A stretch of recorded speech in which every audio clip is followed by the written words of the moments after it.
మెదక్ జిల్లా మనోహరాబాద్ మండలం కాలకల్ మీదుగా మేడ్చల్ డిపోకు చెందిన బస్సు సికింద్రాబాద్ నుంచి రామాయంపేటకు వెళ్తుండగా బస్సులో 108 మంది ప్రయాణిస్తున్న సమయంలో పురుషుల కంపార్ట్మెంట్ లో నుండి మహిళా కంపార్ట్మెంట్ లోకి వెళ్లేసరికి తన క్యాష్ బ్యాగ్ లో నుంచి 4,800 రూపాయలను తెలియని వ్యక్తులు అపహరించారని వెంటనే కండక్టర్ సిద్దిరాములు గ్రహించి బస్సును ఆపివేసి అందరినీ చెక్ చేయడం జరిగిందని, డబ్బులు ఎవరి వద్ద లభించకపోవడంతో కండక్టర్ ఆవేదన వ్యక్తం చేశారు.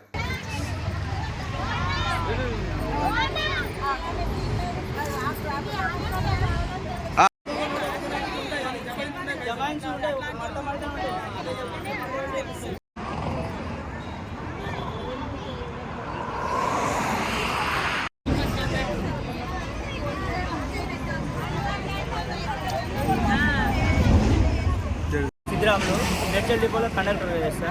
మేము మేడ్చల్ డిపో నుంచి సికింద్రాబాద్ టు రామాయంపేట వెళ్ళే బస్సులో మేడ్చల్ నుంచి టికెట్లు కొట్టినాము.